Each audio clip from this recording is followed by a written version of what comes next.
Okay, today we will talk about working with students that are deaf or hard of hearing in your classroom.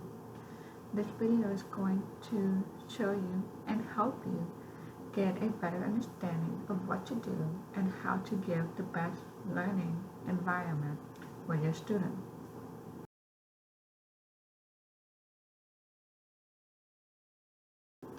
Classroom seating issues. When you have a student, you need to think about where to place that student in your classroom. For example, some of them you might need to move them more toward the front of the room, so that way they can see the board, they can see the interpreter clearly, they can see the teacher teaching, and there's no distraction or people in the way. Because if they're sitting in the middle or in the back, it makes it harder to see the teacher or the interpreter because there's other students in front of them. So make sure, like if they have cochlear implants, make sure they're close to where the speaker is. So if you're using videos or showing something on the screen, make sure the speaker is facing toward the actual student. When you place the student, also think about group discussion. But there's a lot of students responding back in the background to make it harder for them to hear each of these students. So yes, they may have an interpreter, but being able to hear all of it, it goes all in different directions. So have some sort of system so where the students are not just yelling out answers and it's hard for them to catch, and then they get lost in the information because there's so many students talking at the same time.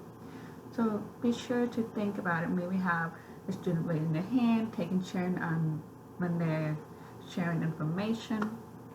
So have a system in place so that way the student can also follow along with the instruction and what the other students are sharing.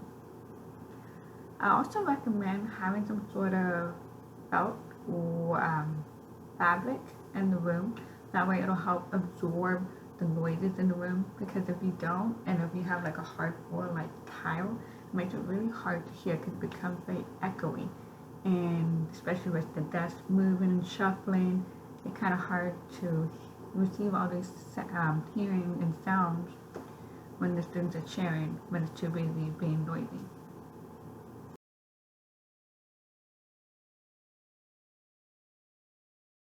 Checking hearing aid, cochlear implants. So I recommend using a Ling sound test. And so I'm going to pull this up.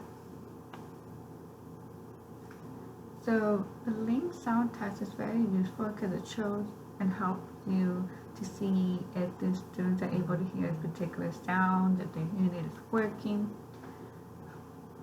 Speaking about the listening to their hearing aid and testing if it's working, I also recommend, and if you can, sometime if you talk to the audiologist or contact the Itinerant, you can use a listening mode, for example, like this.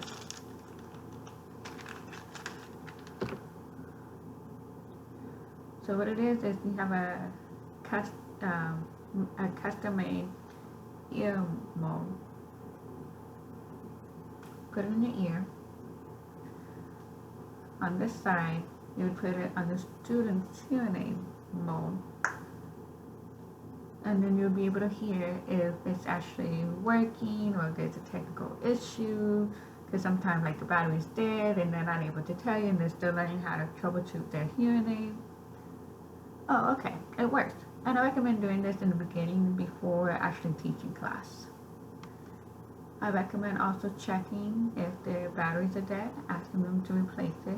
If the cochlear implant is working, make sure that they actually have their hearing aid and cochlear implants on before actually teaching the class.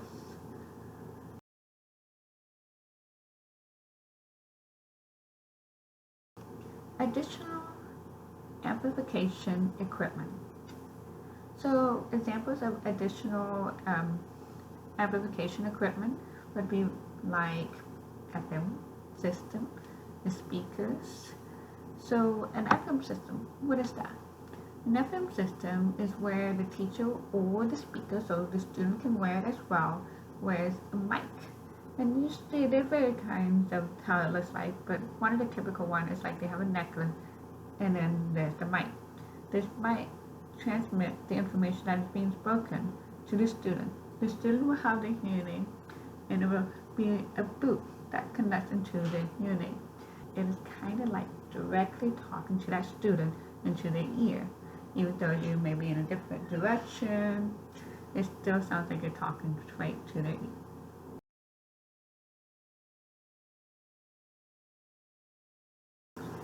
So with a speaker, you can also use the FM system, plug it in using an audio jack, plug it in, and they can hear directly to the speaker. So if you're sharing a video or something, they can still hear that video as it was streamed directly into the ear. If they don't wear an FM system, some students don't, and they prefer to just hear it with using their listening devices. You want to make sure that the speaker is facing toward the student and not the opposite direction. So when it's toward, their mic and their cochlear or hearing aid can absorb it better and clearer.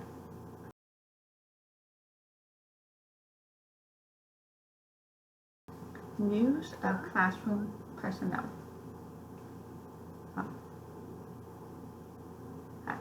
Interpreter.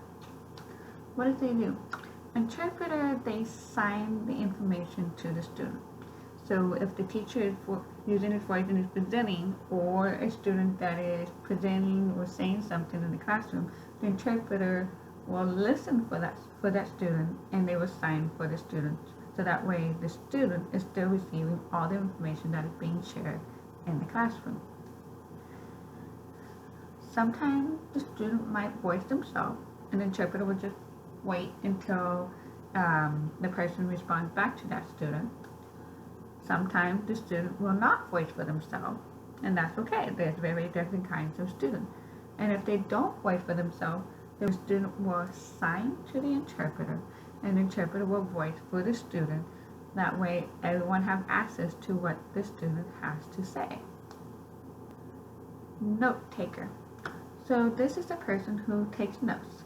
Oftentimes it's usually a student in a classroom that you already have, and they're already taking notes, and they're a good note taker. So usually you would give them it's usually like a dual copy, and when they take notes, they have their own copy, and then they give the second copy and they hand it to the student. This is very, very important for the student, because oftentimes students already have a hard time trying to focus with the interpreter and being able to process all the information, and then on top of that, taking notes. When you take notes, it takes away their eyes from the interpreter, and they miss a lot of information. So your student might have this as an accommodation. So if they have this as an accommodation, be sure to find a good note taker that'll help and be able to transmit the other note to that student. Co-teacher. Sometimes you might have a co-teacher working with you. Use them. Work with them. Interact with them. Share their experience and knowledge, and they will do the same for you. Share what you're going to do in the classroom. Share the subject that you're working on, and they can share and give you feedback. Oh, let me recommend doing this, or this would be a good idea to have it in this activity, but allow the student to do it this way. So having that feedback will be wonderful, and it will help because they're collaborating and making sure their student is having a successful learning experience. Students 6 different ways, and you two can decide which method you prefer the best.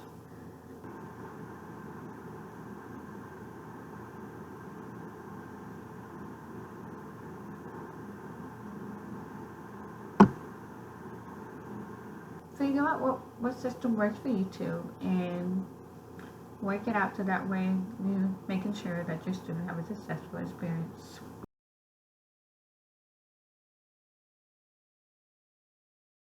Accommodations. These are required for the student to have. So make sure you read their accommodation and apply it in your classroom. Every student is different, so don't assume that one student is going to be the same for all the other students that are deaf or hard of hearing. Usually in the beginning of the school year or semester, depending if you teach what grade, you will be provided with the student's accommodation. Take a look and ask for any clarification. Usually you'll be provided by the co-teacher or the itinerant, and you will be able to look at them. Accommodation, what examples? Well, some of the examples will be like front seating, having the question read out loud. How do you implement them? So you read them and then implement them into your classroom. So if the other accommodation is front seating, make sure you place that student in the front of the classroom. If one of their accommodation is note taking, make sure you find a note taker and have that person give their notes, their copy, and give it to that student.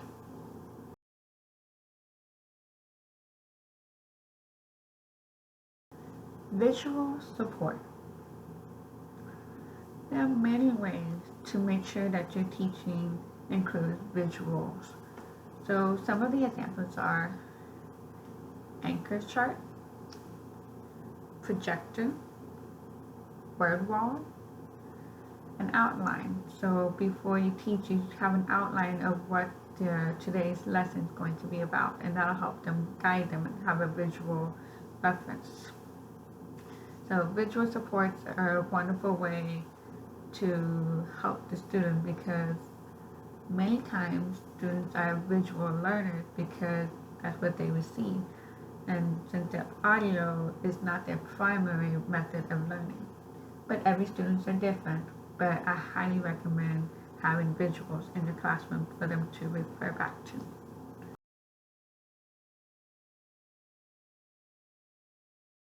Language and literacy issues. Sentences, grammar may not be always clear due to language delay. Reading may be a bit difficult depending on the student reading level. Constantly expose the student to the material that is being presented and review any areas that needs to be addressed. Oftentimes this delay is from the beginning, because they had to learn. Usually they don't learn that they need extra help, and so the language gets delayed at a young age, and so they're playing a catch-up game. So oftentimes that causes a language delay. They're learning sign, and then they're learning the speech sound, and then they're learning that they're transferring information.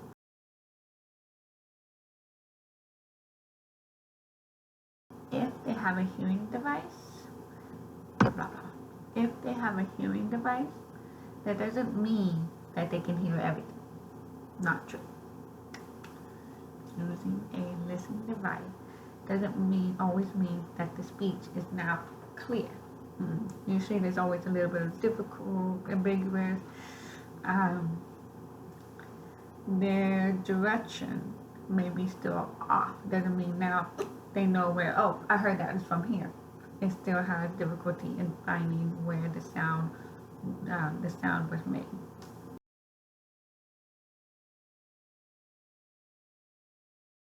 Speech and language abilities for deaf, hard of hearing students. Many students have a delay in receptive and expressive language skill. They need to take the time to process the information and then respond to the information that was just received.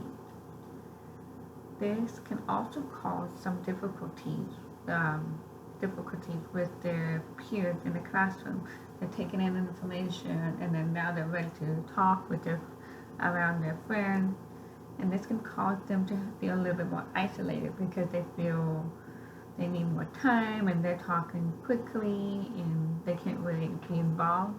So make sure you have a system, maybe have it rotating, giving that student some time to process and then answer with their group, instead of feeling like it's overlapping with each other.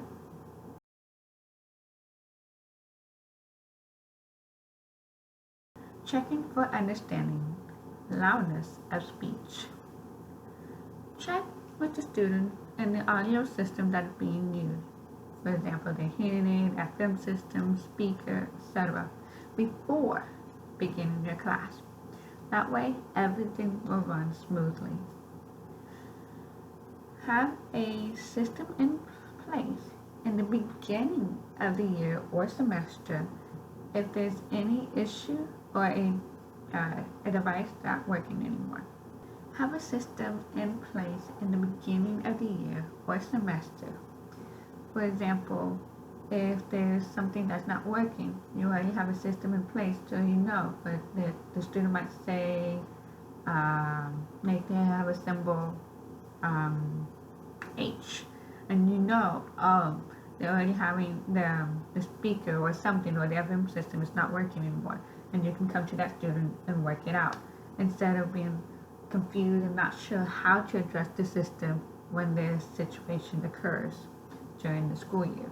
So address it, have a system in place beforehand, so that way you know how to figure out when an issue arises.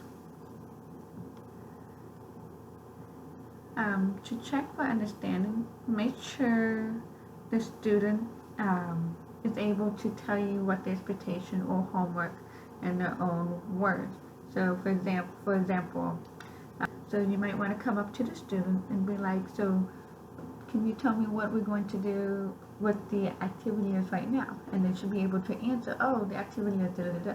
You don't have to do this all the time, but if you notice that your student might be struggling and they're not completely clear on what to do, come to them and make sure that they're on the right page. Don't leave them alone and so they feel isolated and lost and confused. Check on them. They need to be checked on and make sure that they're working and becoming more successful in their classroom. Check on your student progress from time to time when they're doing work. So walk around, look at them. So, do you understand this problem? Yeah, let me explain this a little bit. Let me expand it.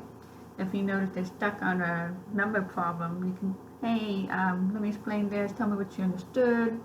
And then you can work with that student. So make sure that they're able to continue and do well in their class.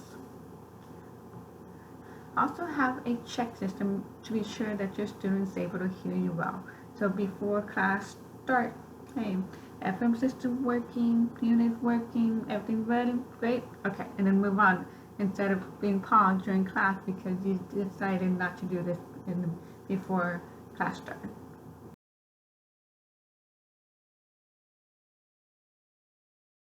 Depth cultural elements, etiquette, attention getting, small group issues, and sign language issue.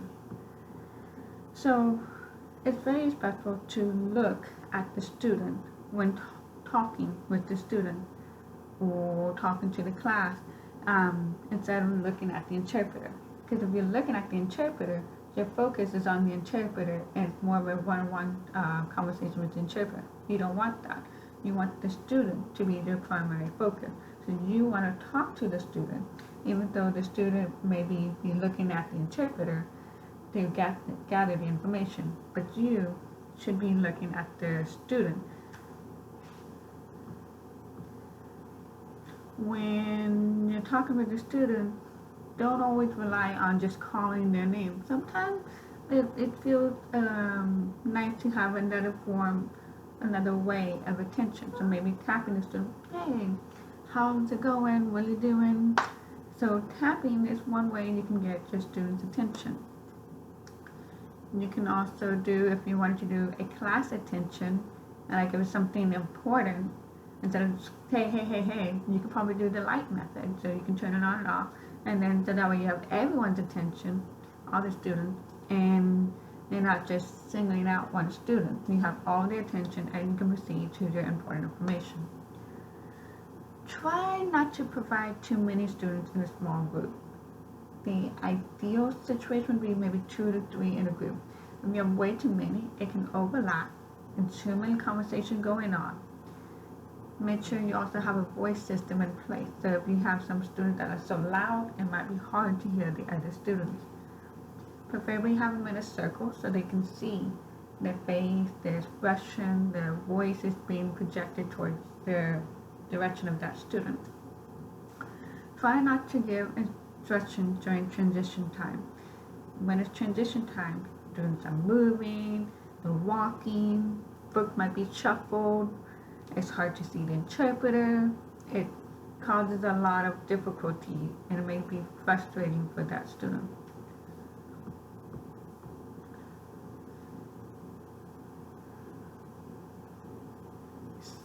Sometimes just be aware that sometimes if you talk really fast, it's hard for the student to catch up because the interpreter has to interpret the information. So if you're talking, the interpreter's interpreting, you're processing, you're going, so it's going to be a time gap. And so if you ask a question right away to the student after talking so much and so quickly, you're going to have to wait a bit. So I highly recommend taking your time. Talk, relax, pause every now and then, and make sure that the student is still receiving all the information in a well manner. I hope you enjoyed this video and that this is a helpful guide for you with your deaf or hard of hearing student in your classroom.